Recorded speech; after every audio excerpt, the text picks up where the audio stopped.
gabinete y no podemos tener una respuesta clara ante esta situación para poder enrumbar nuestro país. Queremos una respuesta clara, quizás el país también lo necesita, señor Premier, señores ministros, ante esta pregunta. Gracias.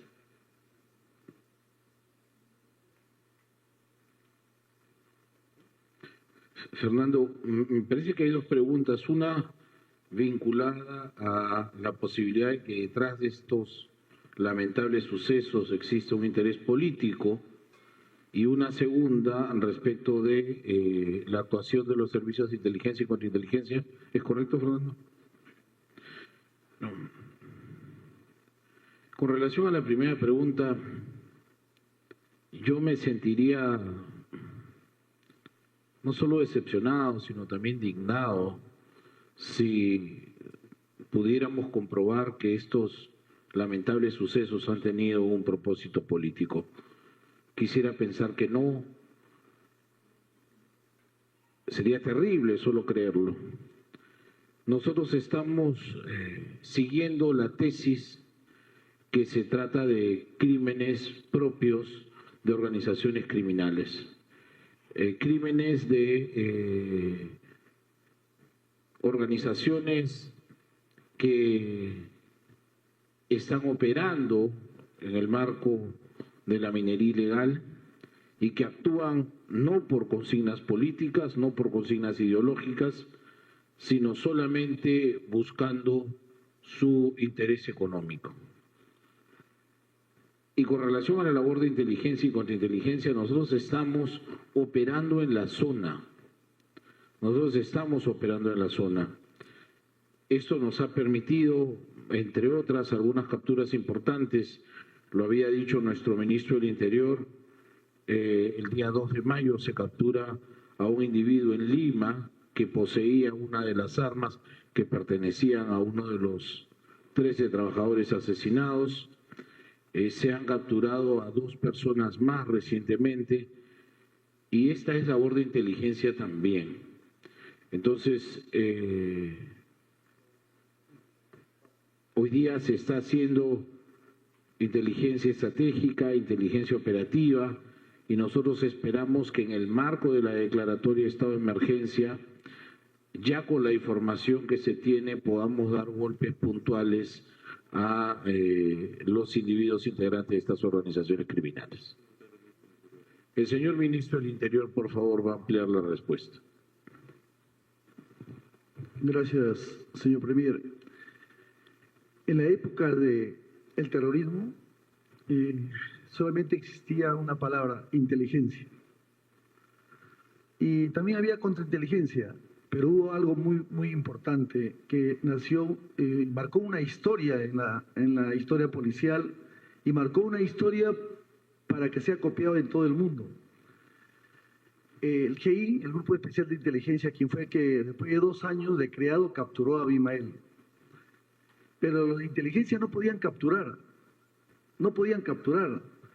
Y es donde trabajaba el coronel Benedicto Jiménez Vaca con Miyashiro, Tony Quintero, que crean este equipo de inteligencia y le agregan la operatividad.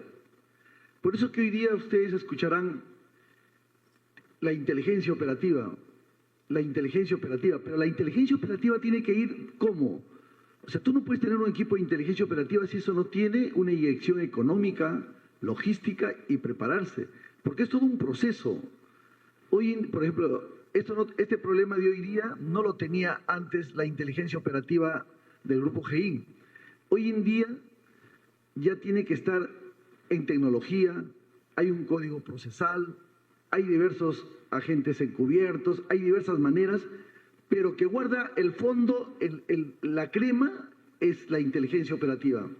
Nosotros tenemos un equipo que se ha creado el año pasado. Hasta diciembre nuestra Presidenta de la República le inyectó un dinero porque era un equipo creado que faltaba implementarse. Es el Grupo Especial contra el Crimen Organizado, justamente para estos problemas que estamos pasando. A mi ingreso al sector interior, yo conozco qué cosa es inteligencia operativa. ¿Qué le faltaba? La inyección económica y terminar lo logístico. Hace 2 semanas ya está operacionalmente activo. Este equipo, un equipo de ellos tenemos ya trabajando en Patás, juntos con lo de homicidios, junto con lo de robos, pero hoy en día le hemos dado un agregado y que el Perú tiene que saberlo. Aparte de tener la inteligencia operativa y ya estar potentemente equipado y inyectado económicamente, también hay un grupo táctico. Del mismo grupo que es inteligencia operativa, todos de civil, hay un grupo táctico que es el que parte ya para ya llegar al final de las investigaciones, a la captura de cualquier delincuente, sea por minería, sea por extorsiones. Tenemos un equipo que pronto vamos a tener resultados, muy pronto, y resultados positivos. El Perú conoce y tiene una policía con cualquier problema que cualquier institución lo puede tener. Nosotros tenemos gente preparada. ¿Y por qué no lo capturan? Podemos decir,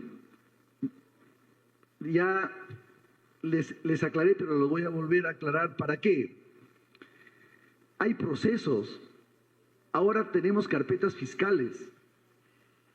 La investigación lo dirige la Fiscalía. Antes la policía hacía todo el proceso. Hoy en día hay demoras, porque tienes que actuar de acuerdo a los derechos humanos, de acuerdo a los procedimientos legales. O sea, tenemos que tener el tiempo prudente. Pero lo más importante es tener el equipo preparado. O sea, podemos tener personal, podemos tener armamento, todo lo que tú quieras. Pero si no tenemos las personas capacitadas y preparadas, ese equipo está bien preparado. Y ya ha actuado en una ciudad del norte de Lima, ya debe actuar en cualquier momento, y nosotros, esto no va a durar como la época del terrorismo 2 años para solucionar estos problemas.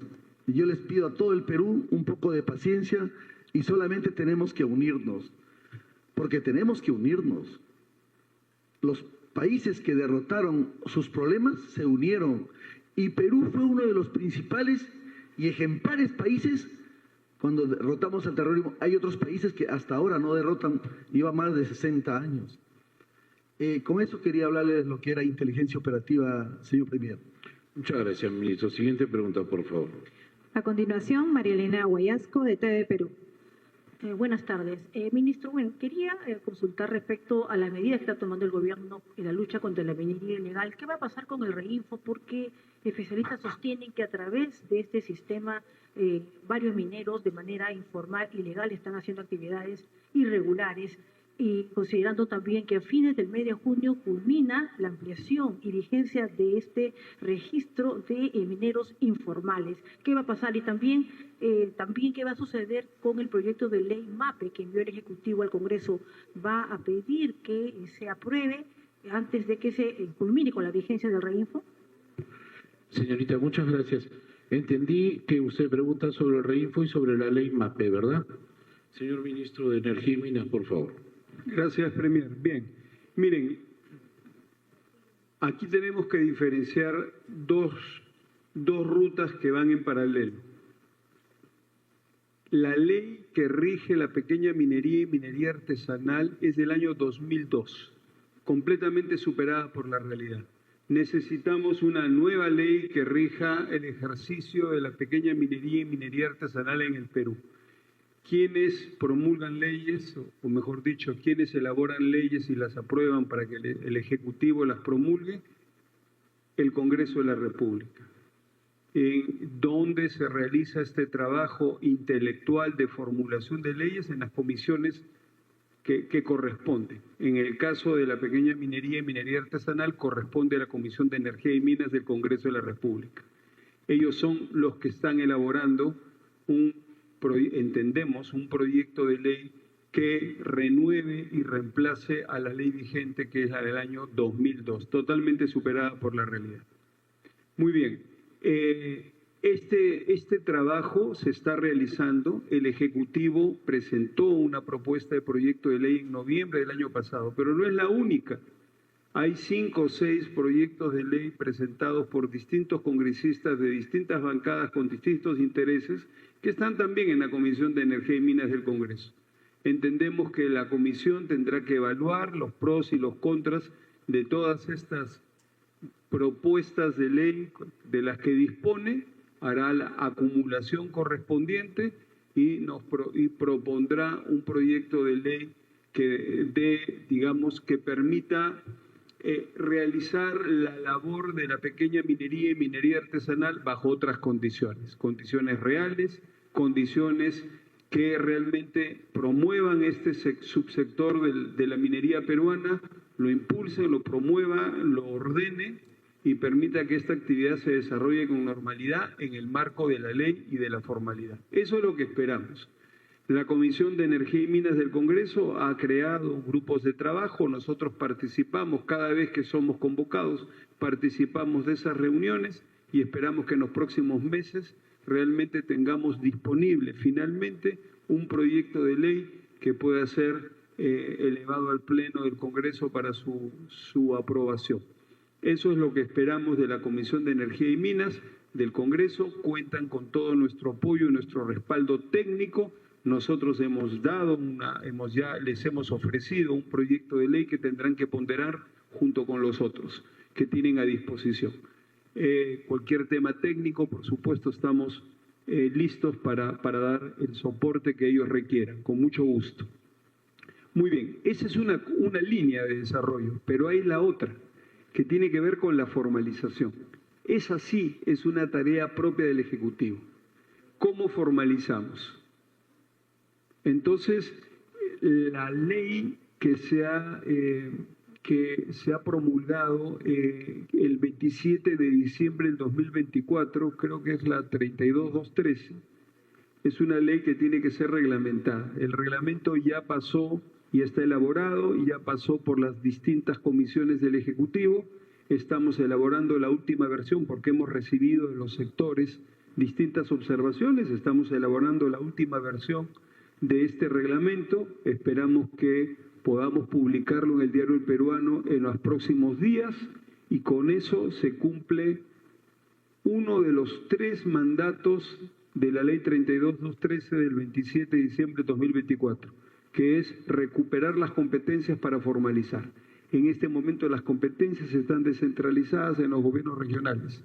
Mediante esta ley y mediante la reglamentación que debe salir en los próximos días, porque ya pasó por toda la tramitología correspondiente, nosotros recuperamos la tarea de la formalización. Y tenemos un plan para hacer la formalización, para hacer una nueva formalización, una que reemplace al REINFO, que ha fracasado en el sentido de que entendemos que es una formalización de trámites, de papeles.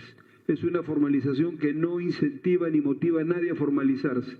Por eso es que después de tantos años hay pocos formalizados. Porque es una tramitología, es un cumplimiento de trámites. Eso realmente no es promotor ni promocional, en absoluto. Vamos a reemplazar el REINFO por un nuevo sistema que se caracterice por un nuevo proceso, que se caracterice por generar incentivos para la formalización, poner tiempos cortos, poner requisitos simplificados, generar incentivos para que la gente diga, sí, a mí me conviene ahora formalizarme porque tiene un sentido para mi negocio, porque puedo acceder a créditos preferentes para financiar mis actividades operativas y mis actividades de inversión, porque puedo acceder a una comercialización mejorada, a una comercialización con trazabilidad, a mercados que realmente comercializan el oro peruano al cliente final y no pasar por 20 manos, cada una gana y yo al final no gano nada. Eso hay que cambiar. Y la otra cosa que es de lo más importante quizá es que también deberían acceder a asistencia técnica con una finalidad, la única que le puede interesar a un minero, que es mejorar su recuperación metalúrgica. Es decir, con la misma voladura, en vez de recuperar el 60% del contenido del oro, recupero el 90%. Y con la misma inversión, la misma voladura, gano 30% más. ¿Eso no le interesa a un empresario de la pequeña minería? Por supuesto que sí, y eso es lo que tenemos que apuntar. Entonces, cambiar una formalización de papeles por una formalización con incentivos. Generar mecanismos para que puedan tener acceso al crédito, acceso a la asistencia técnica, acceso a la comercialización. Ese mecanismo nosotros le llamamos el fondo minero. Un fondo minero que no va a echar mano de recursos públicos, sino va a abrir oportunidades para que empresas privadas ofrezcan esos servicios a los empresarios privados de la pequeña minería y minería artesanal. O sea, desde el mercado, regulado por el mercado, no pidiéndole dinero a nuestro ministro de Economía y Finanzas que no tiene por qué darlo, sino desde el mercado. Esto es un negocio para muchos. A eso vamos, pero hay un desafío ahí que tenemos que resolver, que no es tan fácil de resolver. Que todo este sistema no puede ser pues un sistema de expedientes, de papeles. Tiene que ser un sistema digitalizado. Un sistema que sea capaz de articular a los distintos sectores que tienen que dar opinión simplificada, fast track para la formalización. Un sistema que permita que los papeles y que los documentos fluyan en el sistema y sobre todo se puedan tomar decisiones desde el sistema. Si no, eso va a ser volver a lo mismo, a volver a los expedientes, arrumados en una esquina, de ninguna manera. Estamos trabajando en un sistema digital para que el pequeño minero pueda ingresar a una suite, a una plataforma digital donde pueda subir su información, recibir sus certificaciones, recibir, digamos, las autorizaciones correspondientes en cada etapa de su formalización, que además va a ser simplificada. Hay algunos otros desafíos que se tienen que enfrentar. Por ejemplo, ¿cómo vamos a resolver el tema del contrato minero cuando el pequeño minero está trabajando en una concesión de terceros? Ese es un tema crítico, ese es un tema fundamental. Estamos analizándolo jurídicamente. No podemos intervenir de una manera directa y como nos gustaría en un contrato entre privados. Eso no es tan fácil. Hay que ver de qué manera el Estado puede intervenir en una relación entre privados para que los resultados se den, para que los acuerdos se den. Y no tengamos lo que tenemos ahora, que algunos titulares de concesiones no firman con nadie, pero les hacen trabajar y les piden que el 60 o 70% de la producción se las den a ellos. Y esto se convierte en una situación que genera violencia, que genera rencor, sumamente injusta. Entonces, estamos trabajando, la tenemos muy clara, y estamos trabajando en todos estos elementos. Esa es la respuesta, me parece, a su pregunta. Muchas gracias.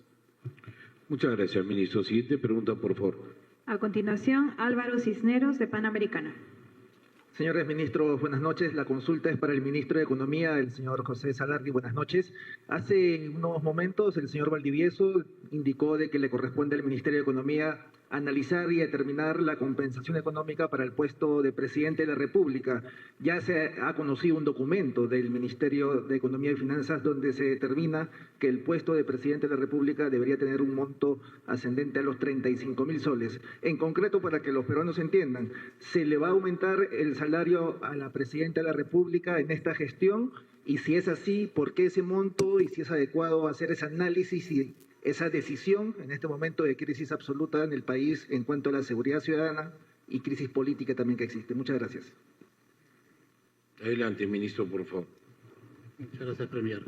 Como bien lo ha explicado el presidente ejecutivo de Servir, hay una ley que tiene un estricto cumplimiento y que tiene todo un procedimiento bien determinado, ¿no? Y el informe que se ha emitido es en el marco de ese procedimiento, ¿no? No hay ninguna decisión tomada al respecto, simplemente, como bien se mencionó, son una serie de entidades las que desde el año pasado están progresivamente enviando la evaluación que tiene que ser técnica del MEF, y nosotros como ministerio y con la rectoría que tenemos de la dirección general involucrada hemos realizado este análisis técnico, ¿no? Entonces, es básicamente lo que se ha hecho, un pronunciamiento, un análisis que tiene una metodología determinada, tiene un análisis técnico, y ahí hay unos indicadores que es bueno resaltar también, porque hay ratios e indicadores técnicos que dan el sustento del caso. Por ejemplo, hoy en día la remuneración del presidente de la República del Perú solamente supera en nivel a la de Bolivia, ¿no? Está en el penúltimo lugar en América Latina.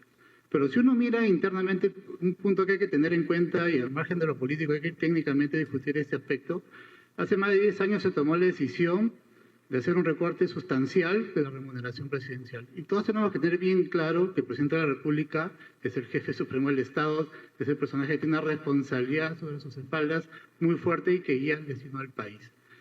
En esa línea, si uno va a la escala salarial que hoy en día tenemos, por ejemplo, en un ministerio, tenemos un ministro en el primer rango, tenemos un viceministro luego, tenemos un director general y tenemos un director de línea.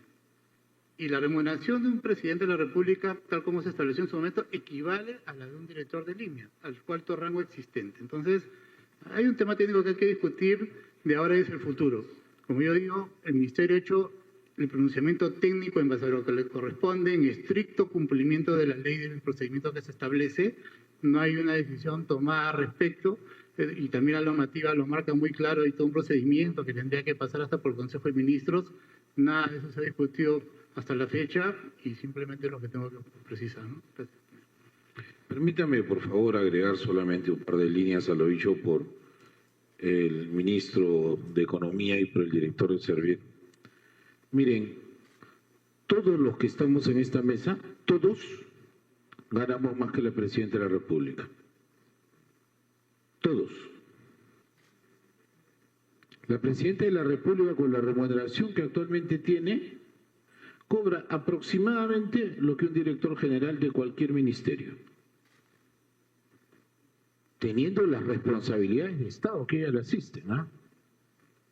Entonces eso también debe ser un hecho que nos lleve a reflexionar más allá de lo que ha sido un procedimiento que ya se siguió en el despacho presidencial, solamente faltaba el cargo de la Presidenta de la República.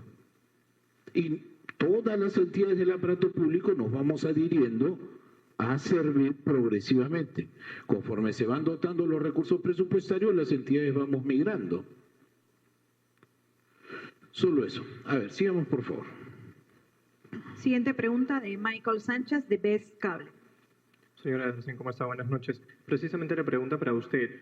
Usted y el ministro del Interior, Julio Díaz Zulueta, en repetidas ocasiones han presumido de la eficiencia de la inteligencia policial que se tiene en el país. Dicho esto, ¿cómo se explica que a pesar de contar con esta inteligencia de primera, no se previniera la masacre de 13 mineros en Patás cuando ya existía una denuncia formal por el secuestro de las víctimas? Y esto de los hombres de inteligencia lo mencionó justamente el señor del Interior, Julio Díaz Zulueta, el día lunes en su visita a Patás. Lo dijo expresamente que tienen estos hombres de inteligencia, y la pregunta que yo me hago, ¿por qué si se tuvo si se tiene este tema de inteligencia, ¿por qué usted no se cercioró con la inteligencia que se dice tener para corroborar esa información que usted mencionó que no se tenía o que no era tan certera?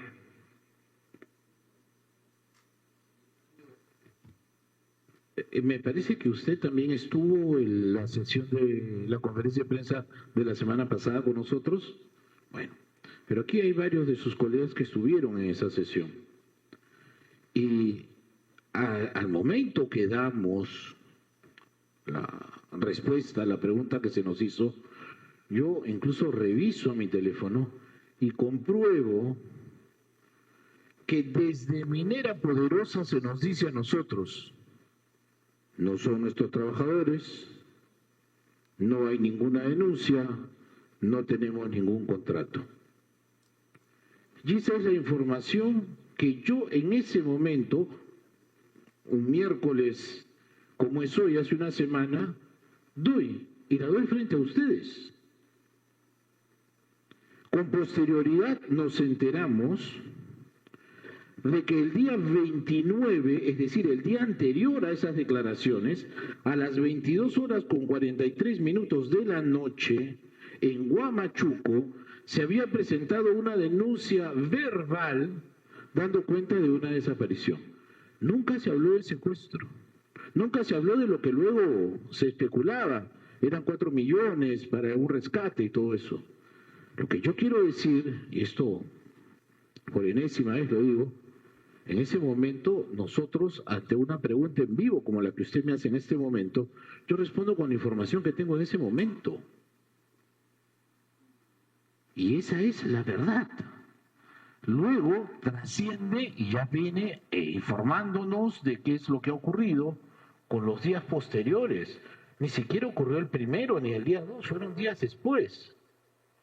Entonces, yo aprovecho su pregunta únicamente para recordar lo sucedido hace una semana acá mismo y cuáles fueron las razones y de dónde provenía la información que yo utilicé para dar respuesta a la pregunta que se me hizo.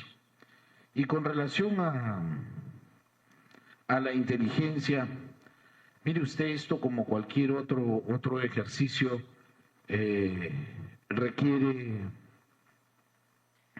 seguirse perfeccionando. Nosotros hemos enviado, y el ministro del Interior lo precisará ahora, hemos enviado efectivos desde Lima a la ciudad de Patás, no ahora, sino algunos que ya vienen actuando allí en la zona, y en consecuencia confiamos en que lo dicho por el ministro se vaya visualizando con prontitud, y los resultados, estamos seguros, vamos a lograrlos. Ministro del Interior, por favor, fuera tan amable. Gracias, señor Premier. Voy a volver a repetir cómo es la mina Poderosa en Patás. Más de 3.000 metros de altura sobre el nivel del mar. Trabajan en socavones que tienen 3-5 kilómetros de fondo, bajo tierra. En la mina Poderosa se puede caminar libremente en sus socavones de ellos, pero ellos lo subarriendan. En esos lugares ya tiene 2 metros de altura y 1 metro de ancho, hasta determinado lugar. Ellos tienen 3 kilómetros, 5 kilómetros de distancia, estos socavones. Hay lugares que ya son inaccesibles, no se puede pasar. Y los hechos han sucedido a 3 kilómetros. Cuando se han encontrado los cadáveres, ese socavón es conocido como Galindo. Estaban tapeados, no se podía ingresar. Ha tenido que ingresarse a una distancia regular y hemos entrado por la mina Poderosa. Y después de 4 días de búsqueda incesante, hemos encontrado esos cadáveres. Y es donde, desde ahí parte ya que teníamos que mandar gente especializada en Lima. Gente de Lima, nosotros cuando tienen algún problema en las regiones policiales, mandamos gente. Sí tenemos gente en la región de Trujillo, tenemos gente en la región de Chiclayo y así en todas las regiones. Pero la gente especializada de Lima, hemos vendido ¿por qué? Porque ellos ya agarraron un hilo, y ese hilo fue aquí en San Juan del Urigancho. Ya tenemos el hilo y bastante avanzadas las investigaciones. Siempre se han esclarecido la mayoría de casos. Siempre hemos tenido buenos resultados y esperamos tener los resultados sobre este particular. Ministro, gracias. Permítame, por favor, agregar algo que no dije en su momento a la pregunta que usted me hizo. Sin perjuicio de lo que acabo de describir, tal cual fueron los hechos, yo quiero destacar que en ningún momento se dejó desatendida esta situación que ya se había escuchado como un rumor periodístico. El general Sanabria, en la última presentación que tuvimos el día lunes, mostró la línea de tiempo, como el día 29 se había ingresado a la mina Galindo, como el día 30 se ingresó a la mina Grover, como finalmente se siguió trabajando hasta que el día 2, muy lamentablemente, se hallan los restos de los 15 peruanos. Y por otro lado, también destacar que, según había trascendido también por medios de prensa, ya los cadáveres habían sido trasladados a la morgue que tenía varios días, según las necropsias que se daban a conocer de fallecidos. Solamente quería agregar eso como una muestra de que en ningún momento se dejó de atender este hecho. Siguiente pregunta, por favor. A continuación, Cristina Gálvez, de la República. ¿Qué tal? ¿Cómo están, ministros? Buenas noches. Justamente hablando de este tema de Patás y siendo la empresa Poderosa duramente criticada y también se ha visto envuelta en bastante polémica, no solo por el ataque que ha sucedido últimamente, sino por los que ha tenido ya previamente a ese ataque. En todo eso, ¿cuál es el tema o el esquema de seguridad que va a empezar a utilizar por parte de este Consejo de Ministros con la misma empresa respecto a sus trabajadores, entre ellos obviamente los agentes de seguridad, de qué manera se está trabajando también para regular esta situación y evitar obviamente las muertes que ya se han tenido hasta el día de hoy. Esta pregunta claramente es para el ministro del Interior. Por último, también decirle al ministro o al premier sobre el avance que se tuvo en esta investigación. Llegaron a paso con Miguel Antonio Rodríguez Díaz, alias Cuchillo. ¿Cuáles son las últimas investigaciones que se han realizado o en qué línea ya se tiene para poder llegar al tema? Y finalmente, premier, decirle también al ministro de Economía, ¿es consciente de que el posible aumento de sueldo de la presidenta se da en marco de tanto rechazo por parte del pueblo que considera obviamente que no lo merece? Y también niega usted que se trate esto de una estrategia para justificar sus ingresos por un desbalance patrimonial.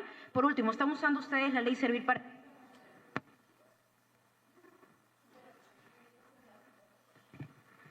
Imagínense, si estando tan cerca no te han entendido ellos, nosotros menos. A ver, déjame hacer un esfuerzo. Mire, en realidad lo mostramos en el video cuando iniciamos, y lo dijo nuestro ministro de Defensa, el primer día, 14 de febrero del año 24, cuando el ministro de Defensa asume funciones, viaja a Patás. Y la presencia durante todo el año 2024 y lo que va del 2025 ha sido permanente. El que habla ha estado 3 veces en Patás y el ministro de Defensa otras tantas, más que yo.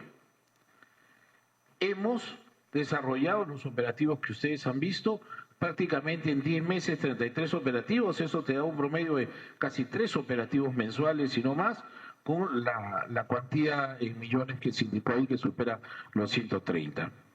Hoy ha cambiado la situación porque se ha considerado que es oportuno que vayan nuestras Fuerzas Armadas a tomar el control del orden interno y sea nuestra Policía Nacional quien ayude. Lo dijimos ya y lo ha ratificado así el ministro, van a haber más fuerzas de los institutos armados, van a haber hasta 1000 efectivos de la Policía Nacional. Estamos hablando de fuerzas especiales, ¿ok? Por otro lado, había una pregunta con relación a este presunto autor de los hechos, Cuchillo, se la voy a dejar al señor ministro del Interior, y con relación a lo que usted indicó finalmente por el MEF, para que nuestro ministro de Economía y Finanzas responda. Adelante, ministros. Por favor, Julio. Las leyes en el Perú son muy claras. Para proceder con la detención de un ciudadano cualquiera, delincuentes, tiene que haber 2 motivos.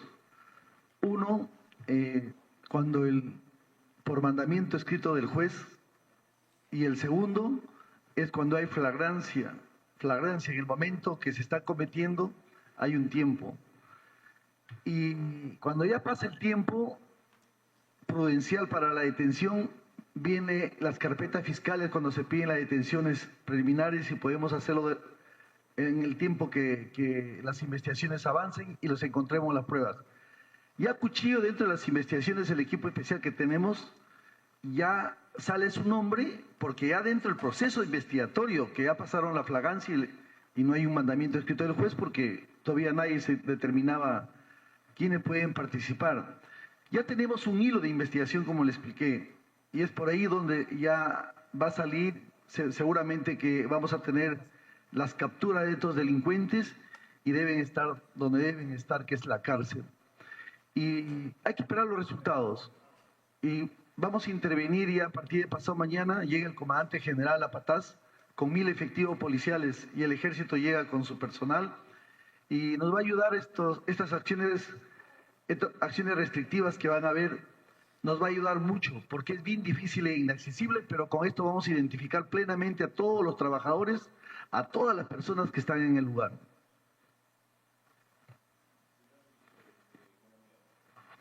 Muchas gracias, premier. Nuevamente, ¿no? Este informe es parte de un procedimiento tal como lo regula la ley. O sea, eso creo que lo hemos traído claramente. Y sobre el segundo punto que aseveras, aquí no hay ninguna estrategia ni nada al respecto. O sea, y eso, digamos, públicamente ya demostró y explicó que aquí no existe ningún desbalance patrimonial de la señora presidenta. Muchas gracias. Siguiente pregunta, por favor. A continuación, Luis Sánchez, de Willax. Señores ministros, muy buenas noches. Mi pregunta primero para el ministro del Interior. ¿Se sabe exactamente de qué manera murieron estos 13 trabajadores mineros? Porque hay varias versiones. Uno se habla de un secuestro y el otro se habla de un enfrentamiento con una agrupación criminal. ¿Ustedes saben exactamente cómo es que murieron estos 13 trabajadores mineros? Y me gustaría aprovechar también para retomar la pregunta de mi compañero cuando habló sobre el tema del servicio de inteligencia. Usted, señor ministro, estuvo hace 2 días en el Parlamento y ahí un congresista le preguntó, usted mencionó que habían 400 efectivos policiales y servicio de inteligencia desde hace semanas. Es más, usted mencionó que el 20, 22 y 24 hubo operativos en socavones y minas, ¿no?, para poder detectar a estas organizaciones criminales. ¿Cómo es que el primer ministro no estaba enterado el día 30, cuando ustedes habían hecho el 20, 22 y 24 operativos y además los familiares de estas personas fallecidas dejaron de contactarse con las víctimas el día 25, viernes 25? Ya no sabían absolutamente nada de ellos. Y el día 26 comienzan a decir y a denunciar de que sus familiares habían desaparecido. No sabían dónde estaban. Es más, la primera denuncia la hicieron en Trujillo, pero no podían porque no correspondía y tenían que viajar a Patás para poder hacer la denuncia. Si ya se sabía eso, y obviamente los familiares ya estaban comenzando a decir, necesitamos ayuda de la policía, necesitamos ayuda del Ejecutivo, ¿por qué es que el primer ministro el día miércoles 30 no estaba enterado de algo que ya se sabía desde el fin de semana anterior? Y por último, me gustaría también consultarle al ministro de Economía con respecto a durante 30 días no van a estar trabajando estas compañías mineras. ¿De alguna manera eso va a afectar la economía de nuestro país? Muchas gracias. Por favor, ministro del Interior y después el ministro de Economía. Bien, le di cuenta, me ratifico mis palabras, que el 20, 22 y 24, equipos de Lima al mando del general Manuel Lozada, que de Medio Ambiente, por supuesto que hicieron operativos en el lugar de Patás. El operativo iba dirigido a interdicción. Interdicción es destruir esas bocas de oro que hay en esos lugares, esos socavones, bocaminas y socavones, los nombres, se hacen para destruirlos, porque no tienen reinfo ahí. Nosotros no nos podemos meter a cualquier lugar. Un reinfo te impide entrar porque está autorizado para extraer ahí. Sí, pero nosotros íbamos a destruir socavones, no a intervenir personas. 20, 22 y 24. Las operaciones se hacían, por ejemplo, en esta vez que vamos a ir en este estado de emergencia, de toque de queda y muchas restricciones, y es bueno, por ejemplo, que no existan movimientos para nosotros, con todo el personal que llevamos, podamos intervenir. Los hechos se han ido empeorando, no se han empeorado ayer. Hay muchos años que están ahí. Estamos hablando, pienso que más de 10 años y hasta 15 años. Los operativos que hacemos nosotros son operativos de destrucción, de interdicción, identificados con coordenadas, con aparatos especiales, y ahí sale, ¿tiene reinfo o no tiene reinfo? Sin necesidad de ingresar. Nosotros no sabíamos quiénes son los autores. En las investigaciones se identifican plenamente quiénes pueden ser los autores. Hay hilos de investigación que se efectúan, como ese que le hemos encontrado en Arequipa, en San Juan de Lurigancho, capturado con 2 armas, y un arma se detecta que es de uno de los homicidas. Las investigaciones están en pleno movimiento. Tenemos a los equipos allá. Nosotros estamos trabajando desde mucho tiempo ya en esos lugares. Hoy en día, las organizaciones criminales que puedan existir ahí no trabajan en la calle, no trabajan en el camino, son en socavones de 3, 5 kilómetros, inaccesibles. Es por eso que tenemos que superar eso también. O sea, pueden haber dificultades, pueden haber todo lo que se presente, pero sobre esas dificultades, y no se puede respirar muy bien. de difícil acceso, pero esas dificultades tenemos que superarlas y vamos a superarlo. Estamos llevando como nunca ha existido personal especializado, policial y de nuestras Fuerzas Armadas. Hoy en día va a estar bajo el control de las Fuerzas Armadas y la Policía Nacional igual va a estar. Nosotros articulamos toda la vida en época de terrorismo, en cualquier época se decreta el estado de emergencia, o están las Fuerzas Armadas dirigiéndolo porque el estado de emergencia lo permite, o la Policía Nacional. Vamos a continuar, vamos a tener buenas noticias. Ministro, el ministro de Energía y Minas va a responder la segunda parte de la pregunta. Gracias, Premier. Bien, con respecto a las afectaciones económicas, el Ministerio de Energía y Minas y el titular del Ministerio de Energía y Minas en particular, desde el primer momento nos hemos sentido muy preocupados por las afectaciones económicas de nuestros administrados formales. Nuestra misión como ministerio es promover la minería, una minería sostenible, una minería que haga bien su trabajo, que genere desarrollo territorial, que cierre bien sus minas y que cada día se integre más y mejor a la economía nacional. Y por supuesto nos interesa también que sus rentabilidades fluyan para que generen impuesto a la renta, canon, regalías, etcétera. Todo eso nos importa y nos preocupa mucho que ese flujo económico se corte. Pero nosotros, después de largas conversaciones y discusiones en el Consejo de Ministros y fuera del Consejo de Ministros, también entendemos que hay razones de orden superior. La vida, la paz, el Estado de Derecho, el control efectivo en el territorio, la gobernanza, esas son razones de orden superior. Por eso es que entendemos de que transitoriamente, ciertamente es necesario tomar medidas fuertes para poder restablecer el orden y para poder restablecer las actividades económicas. Esta situación de suspensión de actividades se mantendrá en la medida en que las Fuerzas Armadas y las fuerzas policiales establezcan las rutas fiscales para el tránsito de insumos y de materiales mineros, se establezcan los 3 controles multisectoriales para la fiscalización, se empiece a establecer el nuevo campamento, el nuevo lugar donde las Fuerzas Armadas van a tener a sus efectivos y las fuerzas policiales también.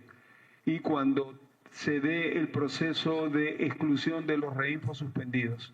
Entonces, en ese momento tendremos el panorama bajo control, tendremos los reinfos con los que podemos trabajar y podemos avanzar hacia una formalización efectiva.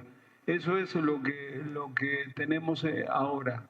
Tenemos que obedecer a razones de orden superior. Se toma la decisión de suspender actividades mineras hasta que esto se normalice en lo básico y en lo fundamental, y eso lo hacemos para poder restablecer el orden y para poder asegurar que las actividades económicas mineras a pequeña escala y a mediana escala se puedan realizar con normalidad, sin que nuestros trabajadores estén con la duda de si van a regresar vivos a sus hogares al final de la jornada. Eso es imposible, eso no se puede permitir. Tenemos que generar un escenario, un ecosistema de orden y seguridad para que los trabajadores mineros realmente vayan a sus trabajos con garantías de que cuando termine la jornada van a regresar a sus hogares. Eso es fundamental, eso lo entendemos, y aunque estamos preocupados por el desarrollo de la actividad económica, entendemos que estas son razones de orden superior y ahora, por supuesto, que las apoyamos sin duda alguna. Gracias. Ministro, muchas gracias. Siguiente pregunta, por favor. A continuación, Maricé Vegas, de Latina. Ministros, buenas noches. Premier, nos gustaría saber cuál es su postura frente a las 4 mociones de censura presentadas ya en el Congreso de la República. Al parecer, habría consenso entre las bancadas para llegar precisamente a la censura.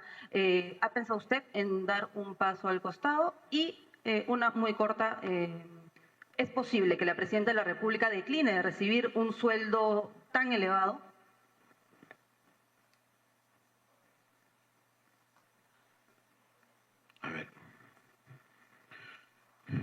Recordarán ustedes que hace algunas semanas yo fui objeto de una interpelación en el Congreso y con el mismo talante democrático con el que acudí en aquella ocasión al Congreso para absolver casi 150 preguntas, con ese mismo talante democrático es con el que hoy acuso recibo de las noticias que llegan desde el Congreso dando cuenta de 4 mociones de censura interpuestas en mi contra.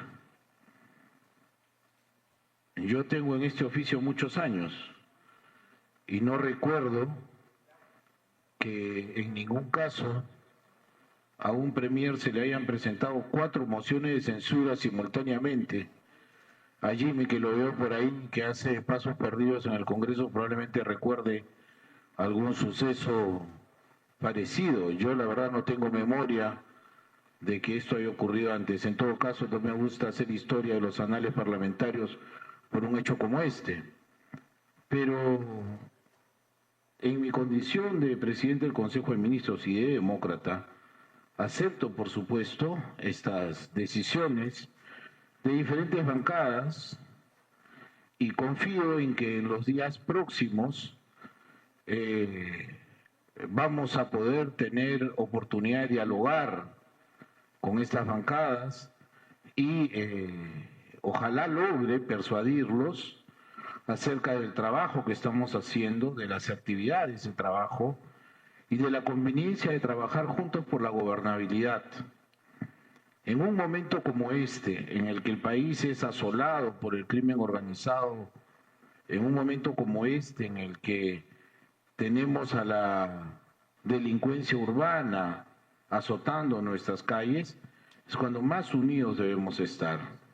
Me pregunta usted si yo estaría dispuesto a dar un paso al costado. Mire, yo tengo una amplísima vocación de renuncia, amplísima. Si yo tuviera la certeza que dando un paso al costado contribuiría en el cese de la delincuencia urbana o del crimen organizado, no dude usted que lo haría, sin pensarlo 2 veces. Y con relación a la expresión que usted ha tenido respecto del altísimo sueldo de la presidenta, esto no ha sido el resultado de una decisión afiebrada. Esto es el resultado de un análisis que se ha hecho y que proviene ya de todo un trabajo y de una metodología previa que se realiza desde Servir, desde el Ministerio de Economía. Y de allí es de donde esta cifra proviene. Pero aprovecho la oportunidad para decir que es absolutamente inexacto que la presidenta lo haya pedido, lo haya promovido, lo haya indicado. Lo han dicho ya los ministros y lo ha dicho también el director ejecutivo de Servir. Este es un proceso natural de cumplimiento de una ley. Y como consecuencia de ello es que se ha establecido este monto. Pero también, un momento por favor, también quiero decir que esto está en el estudio, en la determinación que se ha hecho. La presidenta no lo ha aceptado, no lo ha pedido, no le ha dicho a nadie, aplíquelo, cúmplalo. Pero se ha hecho la tarea, porque es imprescindible cumplir la ley. Y ya se determinó el monto que corresponde al cargo de presidente de la República. Siguiente pregunta, por favor. A continuación, Giancarlo Cesarego, de Exitosa. Buenas noches, Premier, ministros de Estado, ¿qué tal? Bueno, la pregunta es la siguiente, va con respecto al tema del estado de excepción. Se había indicado que se venía evaluando, sin embargo, no ha habido mayor información al respecto. Se continúa considerando, debido a lo ocurrido, hay mayores posibilidades de que esto se dé. Y adicionalmente para el ministro de Energía y Minas, se va a paralizar 30 días la minería en todo este sector de Patás. Está incluida la minera La Poderosa y de qué manera cuando termine este periodo se va a buscar tener quizás un mayor control en la zona. Muchas gracias. No, la primera parte. Voy a responder a la primera parte de su pregunta y el señor ministro de Energía y Minas a la segunda parte. Mire usted, en doctrina del derecho constitucional se establece que los estados de excepción son remedios que tiene el propio sistema democrático para curarse cuando está en peligro. Los estados de excepción son dos, el estado de emergencia y el estado de sitio. Ya hemos dicho a través de las redes que no se configuran ninguno de los supuestos para declarar el estado de sitio. La Constitución es absolutamente clara. Invasión, guerra exterior o peligro inminente que se produzcan, etc. Ninguno de esos supuestos constitucionales está configurado actualmente. En consecuencia, descartamos el estado de sitio. Nos quedamos con el estado de excepción. Y en el estado de excepción está previsto por grave alteración del orden interno. En una situación como esta, la decisión que se ha tomado y dónde está el cambio es que veníamos teniendo el estado de excepción con el control del orden interno a cargo de la Policía Nacional. Ahora lo hemos cambiado. El control del orden interno lo tiene las Fuerzas Armadas con el apoyo de la policía. Se está restringiendo la libertad de tránsito, se ha establecido una inmovilización social o un toque de queda de 6 de la tarde a 6 de la mañana. ¿Qué esperamos? ¿Y por qué tomamos una medida de esta naturaleza? Como lo dijo el señor ministro de Energía y Minas, que implica además la paralización total de las actividades mineras. Nosotros, aquello que ustedes ven ahí, es una pequeñísima porción de lo que es Patás. Mira, esto es la cabecita de un alfiler de lo que es Patás. Y pueden ver ustedes la difícil configuración geográfica que hay solamente en ese pequeñito espacio. Nosotros necesitamos que esos espacios estén libres para que nuestras Fuerzas Armadas y Policía Nacional puedan actuar en el ejercicio de interdicción. Tenemos que interdictar las bocaminas, los polvorines, las plantas concentradoras, todos aquellos lugares que están significando actividad minera ilegal tienen que ser objeto de interdicción por parte de nuestras fuerzas. Y eso lo tenemos que lograr en un estado como el que estamos planteando. Un estado de excepción con inmovilización social y con las limitaciones que se establecido. El señor ministro de Energía y Minas para la segunda parte, por favor. Gracias, Premier. Sí, efectivamente, en Consejo de Ministros, luego de discutirlo ampliamente y tomando en consideración todos los impactos en uno o en otro sentido, se ha tomado la decisión de suspender toda actividad minera, económica minera en el distrito de Patás, en el distrito de Parcoy y en el distrito de Tayabamba por 30 días que pueden prorrogarse. Esta decisión se toma no porque nos interese detener actividades mineras, todo lo contrario, este es un gobierno promotor de la inversión, sino se hace con la finalidad de dar la oportunidad a las Fuerzas Armadas y a las fuerzas policiales en comando conjunto articulado para que tomen posiciones y posesión del territorio, lo recuperen. Y para eso se tiene que, evidentemente, cesar toda actividad. Es como cuando una persona está enferma, lo sedan para poder hacer los procedimientos médicos. El hombre, si está despierto, se mueve, grita, no puedes hacer nada con él. Tienes que sedarlo para poder intervenir en su cuerpo.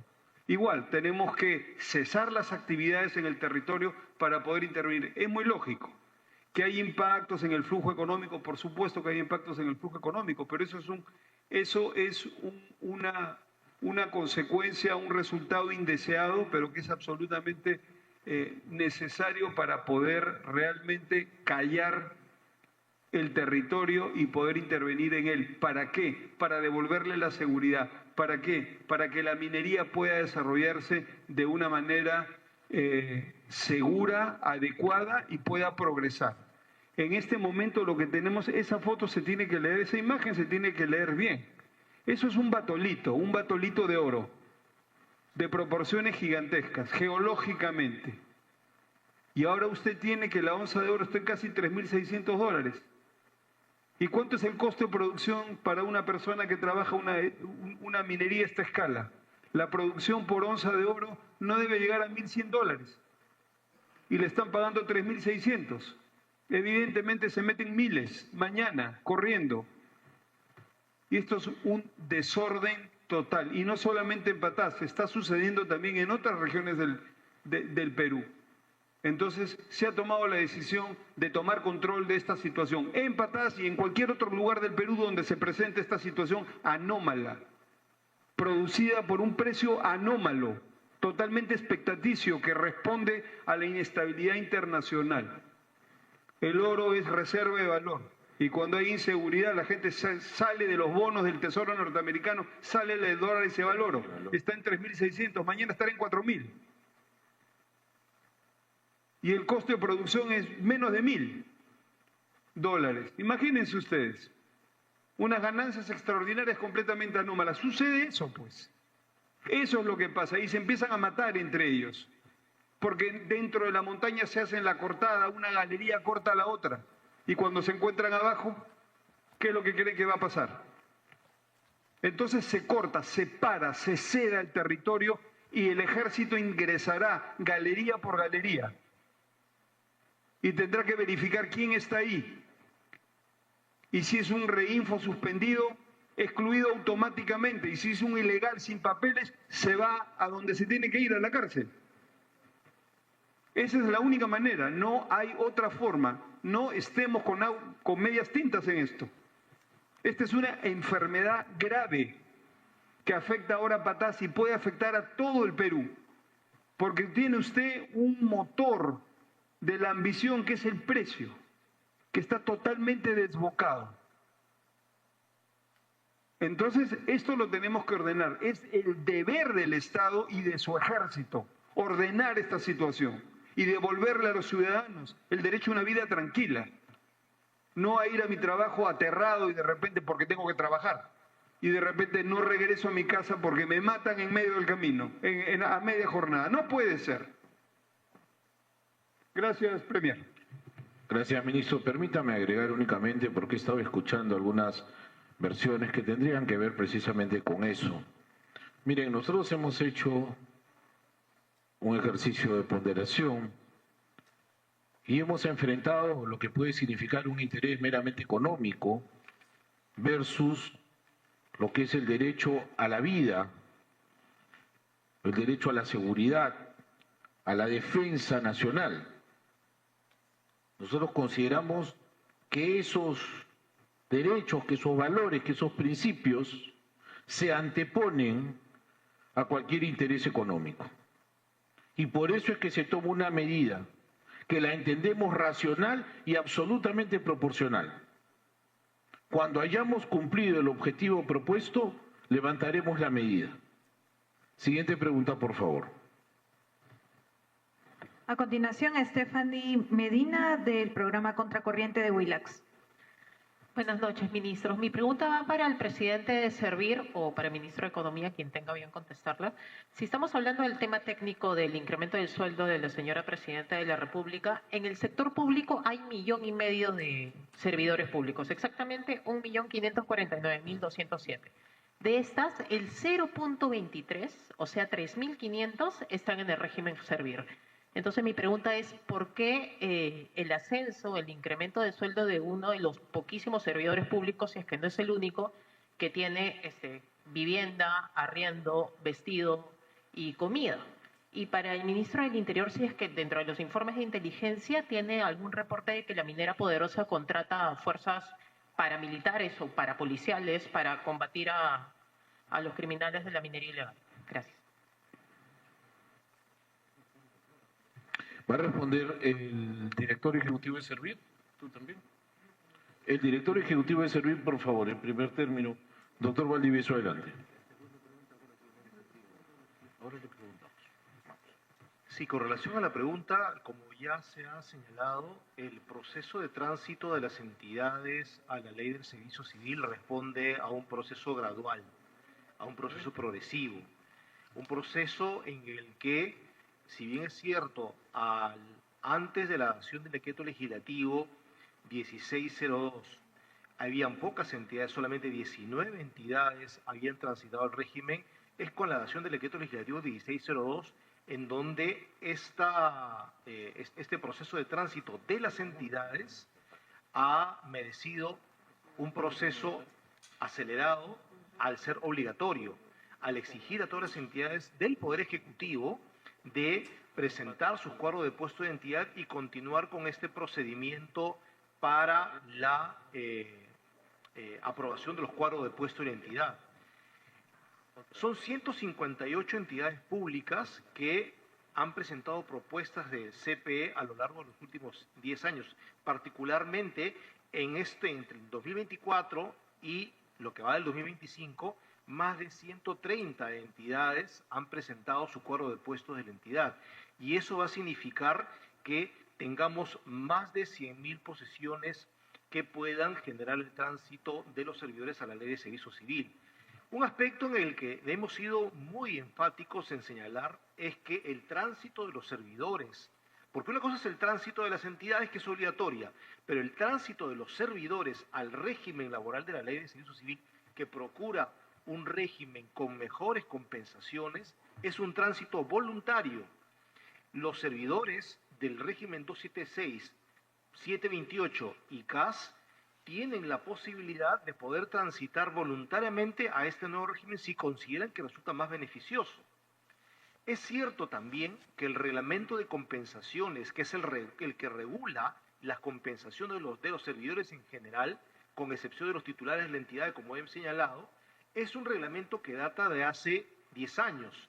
Es un reglamento en el que hemos presentado un trabajo, una propuesta al Ministerio de Economía y Finanzas, y precisamente siendo el director general del Presupuesto Público y el director general de Gestión Fiscal de Recursos Humanos, integrante del Consejo Directivo de Servir, es que estamos ya evaluando esa propuesta para precisamente actualizar y generar que este mecanismo, este reglamento de compensaciones, sea un reglamento que genere montos compensatorios mucho más atractivos para los servidores, y eso pueda motive, mejor dicho, que los servidores puedan transitar a un régimen que en principio es un régimen mucho más ordenado, porque en primer lugar evita la distorsión de las compensaciones. Lo que se trata es que frente a una misma posición, frente a una misma función, no existan remuneraciones o compensaciones diferenciadas, exista una misma compensación en función a determinados niveles de perfiles y en función a la responsabilidad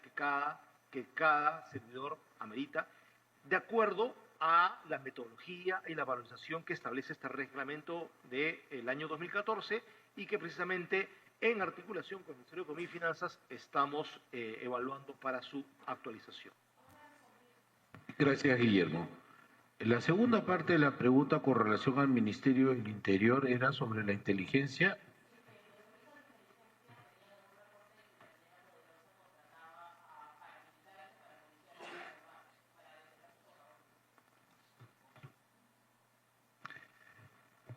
Esas informaciones recién están saliendo en los periódicos, todo. Yo lo que le puedo reportar es hacerle un paréntesis cómo es allá. Estamos llevando gente especializada en diversas áreas.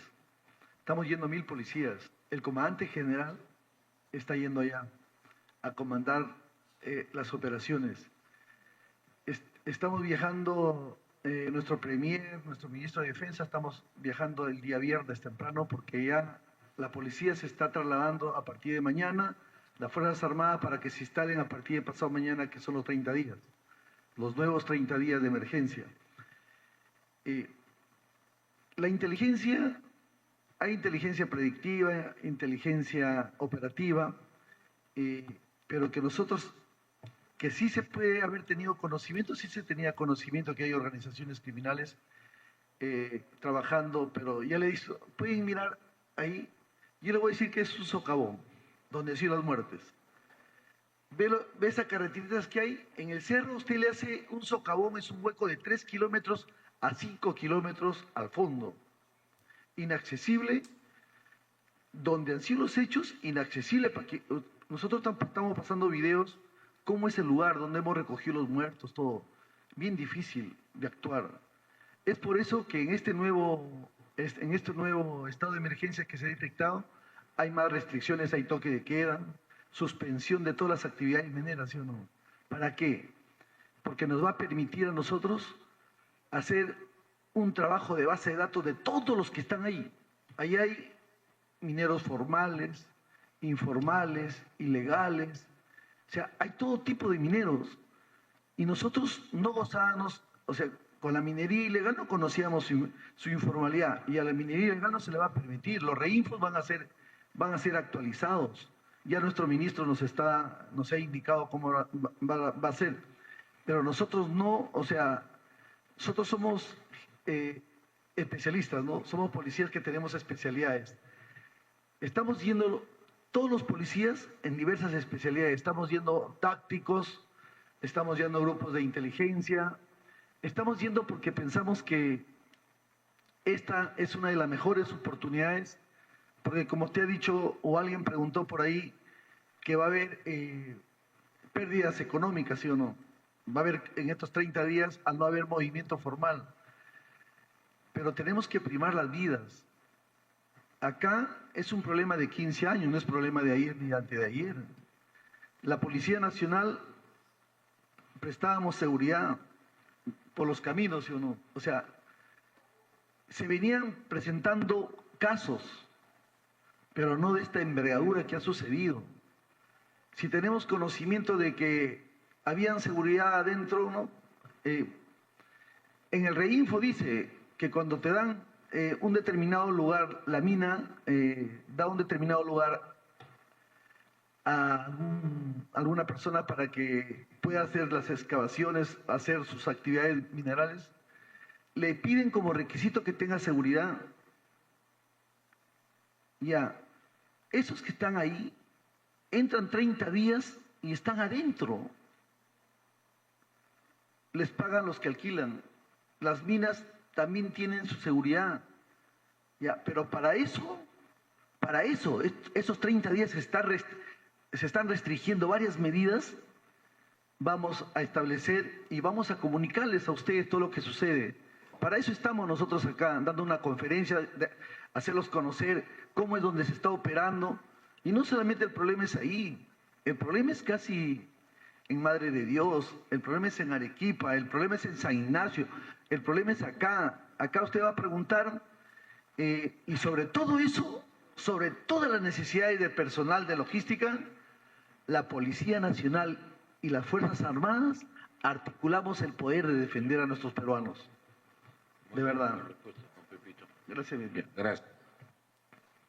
Vamos a Jimmy, ¿cómo estás? Dale, por favor. Jimmy Chinchay de Canal N a continuación. ¿Cómo está, ministro? Muy buenas noches. Señor de Servir, buenas noches. A ver, usted hace algunos minutos ha señalado que es la primera vez que se tiene 4 mociones contra un jefe de gabinete, no 4 mociones. Justo preguntaba si tú tenías un récord así antes. No, como no existe. No, es la primera. Perdidos. Es la primera vez que veo tantas mociones contra un jefe de gabinete. Pero eso mismo, por lo mismo, pareciera que su suerte está echada. Usted señala que va a conversar con las bancadas, que va a dialogar y va a intentar persuadirlos. Solo APP ha dicho que, digamos, no va a apoyar una moción de censura. El resto prácticamente ha señalado que votarían a favor de la misma. La pregunta es, ¿usted va a iniciar una ronda de conversaciones? ¿Usted va a acudir al Congreso? ¿Cómo los va a persuadir para tratar de no ser censurado la próxima semana? Y una chiquita para el ministro de Economía, si la ley CTS va a ser observada o no. Gracias.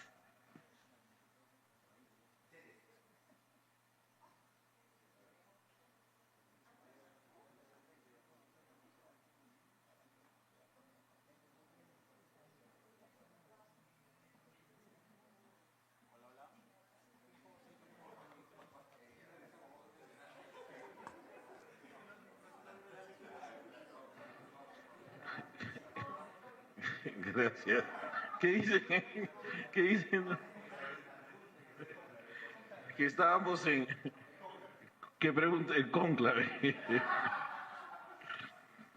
Bueno, gracias. A ver, Jimmy, sí, mira, lo dije hace un instante, ¿no? Hubiese querido que este registro en los anales del parlamentarismo tenga otro motivo y no precisamente 4 censuras. Y dije también que soy respetuoso de ello. Naturalmente no voy a estar de brazos cruzados esperando que llegue el día y la hora que señalen, sino yo me veo en el deber de hablar con los portavoces, con los parlamentarios, con los líderes de las bancadas, y me veo en la necesidad de explicar esto que no se sabe. Sí, por ese prurito de que mal comunica el Estado, etcétera, pero mostrar que las cosas se están haciendo y en la medida de nuestras posibilidades, que son muy limitadas, estamos haciendo el mayor de nuestros esfuerzos.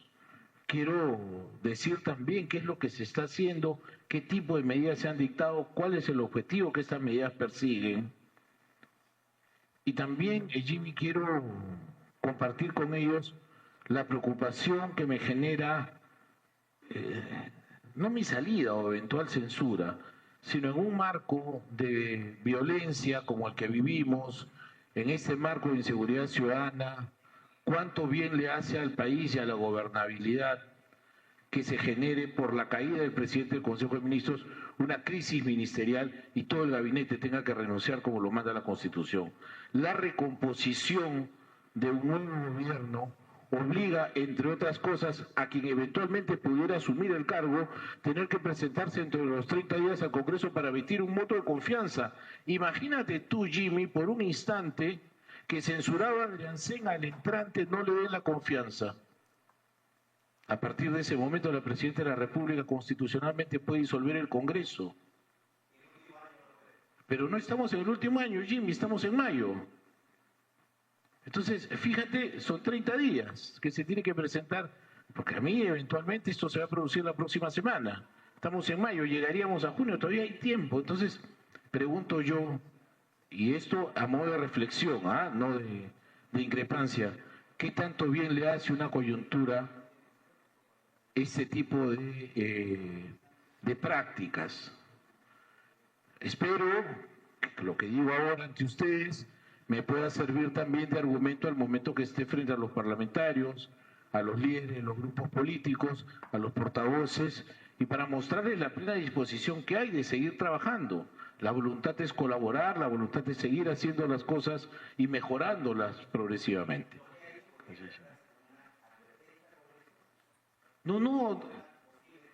No, estoy pensando, Jimmy, en lo que puede marcarse. Fíjate tú, me censuran a mí la próxima semana. Luego hay que reconstituir el gobierno. En este escenario de crisis, de violencia, etcétera, quien asuma el cargo de presidente del Consejo de Ministros tiene que presentarse en 30 días. Y el Congreso podría tomar la determinación de no darle la confianza. Es una decisión del Congreso, Jimmy. Y si no le dan la confianza, se produce el supuesto constitucional de 2 gabinetes censurados. Pero Jimmy, el respaldo es el mismo que proviene de quienes tuvieron la gentileza de escucharme durante más de 5 horas el día que fui interpelado. Los muchos, Jimmy, porque no solamente estuvieron ahí presentes, pocos por cierto, pero otros en virtual. Pero te quiero decir, hoy día, por ejemplo, se promueve una censura que difícil ligazón tuvo con aquella interpelación, la que respondía más de 150 preguntas. Jimmy, y ya no pienses en Adriancén, piensa en lo que le pasó a Santibáñez hace unas semanas atrás y en lo que le pasó a Mucho otras semanas atrás. ¿Cómo nosotros podemos estar haciendo lo que queremos hacer y hacerlo bien con la permanente sucesión de 2 ministros claves antes que yo? El ministro de Energía y Minas y el ministro del Interior, que están precisamente vinculados a este tema. Y quiero resultados, quiero más resultados. Sacando y poniendo ministros los vamos a obtener, generando esa inestabilidad, en mi opinión no es lo mejor. Ahora, lo dije también hace un momento frente a tu compañera, mi vocación de renuncia es absoluta y permanente. Si yo supiera que dar un paso al costado, renunciar, significaría una mejora en este proceso, no dudes que lo haría. Va el ministro de Economía y Finanzas para la respuesta a las CTS. Muchas gracias, Premier. Solo un paso previo. El Premier tiene todo nuestro respaldo, ¿no? Todo el equipo de ministros trabaja cohesionadamente bajo su liderazgo por el bien del país. Y es un trabajo intenso que realizamos día a día y es importante tener en claro ello. Sobre todo, todos buscamos la gobernabilidad del país. Este tipo de crisis políticas no nos suma en lo absoluto. Finalmente también estamos con la economía emprendiendo, que es bien valorada, que tenemos mucho interés de la inversión internacional, pero también tenemos que ser cautos con las decisiones que tomamos en el foro político, por eso un poco hacemos el llamado a que el Congreso esté a la altura en este sentido, ¿no? Y sobre el tema del FTS es un aspecto que técnicamente lo venimos hablando en el mes, dentro del plazo correspondiente. Gracias. Venimos hablando técnicamente en el Ministerio. Gracias. Se sigue evaluando técnicamente. Siguiente pregunta, por favor. Última pregunta de Jacqueline Mesa de RPP. Premier, ¿cómo está? Estamos en vivo para RPP. La presidenta de la República, Dina Boluarte, le ha mentido a todo el país, Premier, porque el doctor Mario Cavani ha afirmado que se sometió a 4 procedimientos quirúrgicos y 3 de ellos estéticos. Desde el Ejecutivo van a seguir negando y defendiendo la mentira de la presidenta de la República. Y la segunda, brevemente nada, sobre la propuesta del incremento del sueldo al cargo de presidente de la República. ¿Por qué en lugar de proponer un aumento de sueldo a la presidenta, no proponer un aumento de sueldo para los próximos jefes del Estado? En especial en este momento que usted ha declarado también que deberían hacerse inversiones en otras áreas que carecen, como es el tema de la minería ilegal. Gracias. A ver, la señora presidenta de la República ha dado públicas declaraciones respecto de las razones por las cuales ella fue objeto de una intervención quirúrgica. Esto hoy día viene siendo objeto de una carpeta fiscal a la que ella ha ido, ha concurrido y ha presentado sus declaraciones. Estas investigaciones en sede fiscal serán finalmente las que han de determinar qué es lo que corresponda de acuerdo a la ley. Pero permítame, yo quiero hacer una reflexión a ese respecto. A mí me parece absolutamente invasivo que se tenga que revelar cuestiones de la salud personal de una persona. El derecho a la salud comprende la reserva. Y hoy día pretenden saltar al agarroche ese derecho con el ligero argumento de que estuvo incapacitada y que en consecuencia debió darle el mandato presidencial al presidente del Congreso. Es una tontería mayúscula. Como no quieren hacer parecer de que son invasivos y que están violando la intimidad de la jefa de Estado, utilizan ese argumento. Hay varias prácticas o varios procedimientos médicos que implican la sedación. Cuando uno se practica una colondoscopía o una endoscopía, por ejemplo, ¿eso qué significaría? Que si me van a practicar una colondoscopía tengo que por 3 horas o 4 horas que dure el procedimiento tener que decirle al presidente del Congreso, ¿tú te vas a hacer cargo de la presidencia? Eso es lo que nosotros tenemos que entender de un supuesto como este. A mí eso me parece una tontería mayúscula. Pero más que eso, yo lo que quiero destacar, y algo que a mí me parece absolutamente inaceptable, es la violación al derecho de la intimidad y de la reserva de salud que tiene la Presidenta de la República. ¿Y había algo más? Sí, sobre la remuneración del cargo de presidente. ¿Por qué no hacerlo para los próximos jefes del Estado y por qué hacerlo ahora? Mire usted, no tendría por qué esperarse tanto tiempo, en mi opinión, pero esa podría ser una decisión. En todo caso, acusamos recibo de su opinión. Gracias, que tengan buenas noches y hemos terminado. La conferencia de prensa ha concluido. Agradecemos a los diversos medios de comunicación y de igual manera al jefe del gabinete ministerial, a los señores ministros de Estado y al presidente ejecutivo de Servir.